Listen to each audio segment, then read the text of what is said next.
Você tem ideia de quanto lucra a indústria do petróleo? A Petrobras fechou o terceiro trimestre com um lucro expressivo de 32 bilhões e meio de reais. A alta de mais de 22% em comparação ao trimestre anterior. Esse lucro monstruoso pode ir a zero em apenas 12 anos e isso afeta diretamente a economia, fazendo com que o Brasil importe petróleo no futuro. Consequentemente, haverá aumento nos preços da gasolina, gás de cozinha, óleo diesel e outros derivados. E esse buraco aqui quer dizer a gente vai comprar muito petróleo de fora. Exato. E aí o que vai fazer? Não Aí sabe, aí o preço da gasolina vai vai explodir. explodir, exatamente. Então assim, tá uma discussão seríssima, pessoal. Acompanhe isso aí realmente porque é um negócio que vai importar na sua vida. Além disso, nossa balança comercial vai desbalancear ainda mais para o fundo do poço, agravando nossos problemas na economia. Mas afinal, como funciona a indústria do petróleo? Utilizaremos um filme renomado para falar sobre o assunto. We'll offer $150,000 for full title. When do we get our money, Daniel? I look at people and I see nothing worth liking. Don't bully me, Daniel, please!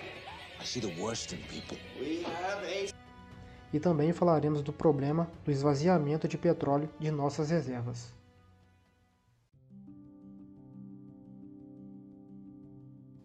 Você já deve ter se perguntado o motivo dos salários altíssimos e benefícios infinitos de quem trabalha no setor petrolífero, como a Petrobras e terceirizada.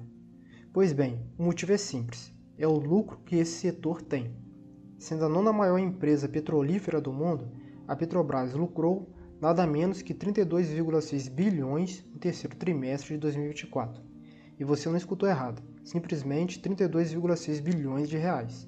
Fundada em 1953, a companhia atua com exploração, produção, refino, transporte e comercialização, sendo especialista na exploração e produção em águas profundas e ultraprofundas.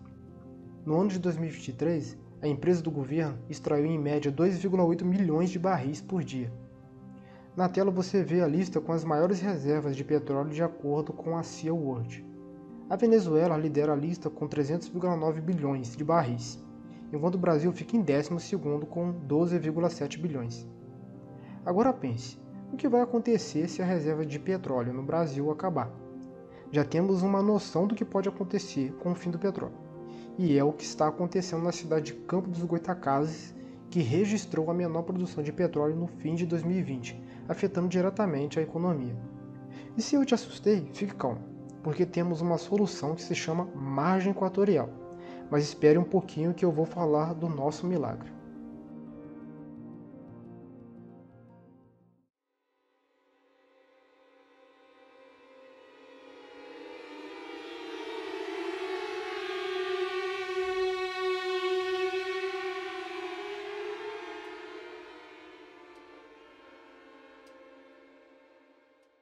Não se preocupe com spoilers, pois não é minha intenção falar dos acontecimentos comprometedores. Eu só vou pegar pontos importantes para te explicar um pouco da indústria do petróleo. Sangue Negro, dirigido por Paul Thomas Anderson, acompanha Daniel Plainview, um ambicioso magnata do petróleo no início do século XX. Ele manipula comunidades para expandir seus negócios, enfrentando o jovem empregador Ellis Sunday, em um embate entre capitalismo e religião. Daniel Plainview colocou uma dinamite em um buraco que cavou para obter amostras de rochas. Mas afinal, para quê? Antes da exploração do petróleo, é preciso fazer a prospecção para saber se o local pode ter a possibilidade de ter uma reserva de petróleo. Imagina você simplesmente supor que existe reserva no local, cavar gastando milhões de reais e não ter uma gotinha de petróleo. Atualmente existem 3 métodos: o geológico, potencial e sísmicos para analisar se existe petróleo. O método sísmico de reflexão é o mais utilizado atualmente por conta de sua eficiência. E como que funciona? Em um barco, canhões são amarrados em um cabo resistente chamado de streamer. No mesmo cabo, ou separado, ficam os hidrofones, que são os receptores. Os canhões liberam pulsos de energia acústica na água que viajam para o fundo do mar, refletem na camada geológica e voltam para os hidrofones. Dessa forma, eles conseguem fazer um estudo geológico de acordo com o sinal captado. O método potencial de gravimetria mede as variações no campo gravitacional causadas por uma diferença de densidade. As rochas mais densas produzem anomalias gravitacionais positivas. Em rochas menos densas, como rochas que armazenam petróleo, produzem anomalias negativas. O método geológico, geologia de superfície, estuda as rochas que se afloram para fora da superfície. Caso o local mapeado contenha rochas ígneas ou metamórficas, pode-se desanimar, pois será um pouco provável que tenha petróleo no local.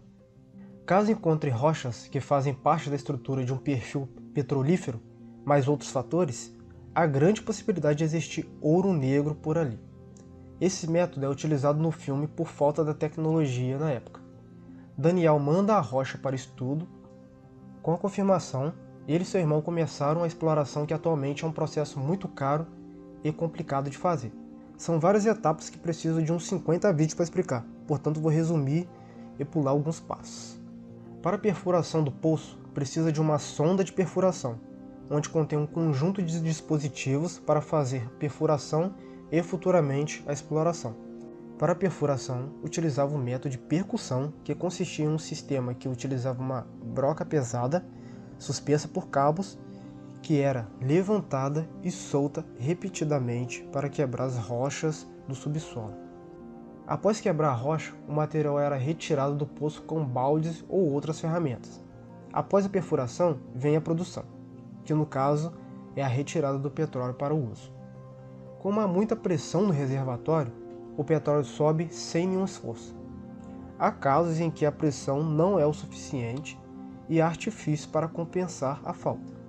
O sistema para a produção de petróleo no filme é utilizado até hoje em sondas terrestres, mas não é a mais utilizada. Daniel é um personagem tão ganancioso que marcou uma reunião com a comunidade para convencê-los da exploração de petróleo na região, prometendo desenvolvimento para todos. Ainda com seu plano ambicioso, comprou algumas propriedades a preço de banana para a exploração.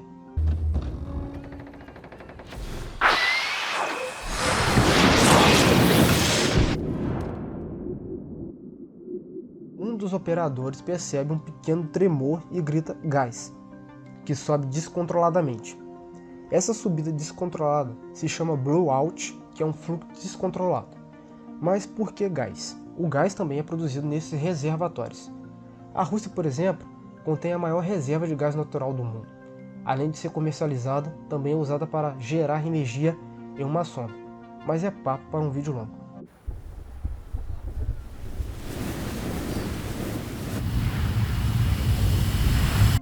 Voltando ao blowout, Daniel pede para apagar as lanternas, pois pode gerar fogo, que é o que acontece. Essa labareda de fogo atualmente é controlada por um sistema chamado BOP, mas como o filme se passa no início do século XX, a tecnologia disponível era mais rudimentar. Para o controle desse fluxo de fogo, utilizava dinamites, que com a explosão consome rapidamente o oxigênio ao redor. Em uma cena, você pode ver um encanamento que leva a lama retirada do poço para um local de armazenamento. Atualmente essa lama serve para resfriar a broca enquanto perfura, resfriar a coluna de produção e também manter uma pressão contra a pressão da subida do petróleo, deixando ela em equilíbrio e evitando acidentes com blowout. Boa parte do enredo acompanha Daniel adquirindo mais terras para a passagem de dutos de óleo. Mas beleza, o que essa ação vai ajudar em longo prazo? Eliminar o custo com fretes. Ele vai conseguir diretamente do poço transportar pelos próprios dutos o petróleo que irá para o refino. A Petrobras, por exemplo, é uma empresa horizontal e vertical. Ela faz a exploração, transporte, refino e distribuição. No filme, o personagem busca essa verticalidade, que tem o objetivo de ganhar o poder pelo controle de preço e diminuição de custos. Daniel Plainview é um personagem fictício, baseado no romance Oil de Upton Sinclair, mas existiu um empresário chamado John Rockefeller, que eu não posso deixar de citar. Rockefeller foi um empresário e filantropo norte-americano, fundador da Standard Oil, que se tornou a maior refinadora de petróleo do mundo. Ele revolucionou a indústria com práticas como a integração vertical e controle monopolista, tornando-se o primeiro bilionário dos Estados Unidos. Sua riqueza e práticas empresariais controversas levaram à criação de leis antitrust nos Estados Unidos. Mais tarde, dedicou-se a grande parte da sua fortuna à filantropia, financiando a educação, saúde e ciências, como a criação da Universidade de Chicago e a Fundação Rockefeller. É considerado um dos homens mais ricos e influentes da história. Antes de falar sobre o perigo que estamos correndo com a futura falta de petróleo que está prevista para acabar em 12,2 anos, é importante conhecer um pouco do sistema petrolífero. E a primeira informação que você deve saber: o petróleo não vem de dinossauros. Essa informação está completamente errada. Sua formação se dá por milhões de anos pela decomposição de matéria orgânica, como por exemplo o fitoplâncton, que é soterrada por camadas de sedimentos. Preste bem atenção nessa imagem. O primeiro elemento que temos é a rocha geradora, que é rica em matéria orgânica. É como se fosse uma panela de pressão com matérias orgânicas cozida por milhões de anos em alta temperatura. Da rocha geradora para o reservatório, temos a migração primária, onde o petróleo se aloja na rocha reservatório, que tem porosidades. Aí você me pergunta: o petróleo se aloja nos buraquinhos das rochas reservatórios? Sim, senhor. É dessa forma que o petróleo é reservado. Após chegarem na rocha reservatório, acontece a migração secundária, que vai para a armadilha geológica ou acumulação, onde o petróleo fica acumulado, impedindo que ele continue migrando. Acima existe a rocha selante ou rocha capeadora, que impede que o petróleo suba, cobrindo a acumulação. A margem equatorial fica localizada próxima entre os estados do Amapá e Rio Grande do Norte, sendo a mais nova fronteira exploratória brasileira em águas profundas e ultraprofundas. A região se estende por mais de 2.200 quilômetros ao longo da costa. A descoberta desses novos poços, que provavelmente têm muito petróleo, vai nos ajudar a estender o tempo do petróleo que temos no Brasil. Mas há uma grande preocupação ambiental com a perfuração, que pode ameaçar a vida marinha no local. Eu particularmente confio na Petrobras, por conta da sua experiência em perfuração de poços. Não é à toa que ela ganhou um prêmio da OTC. O prêmio foi um reconhecimento ao desenvolvimento de uma solução tecnológica inédita na indústria offshore mundial, dedicada à construção e intervenção em poços.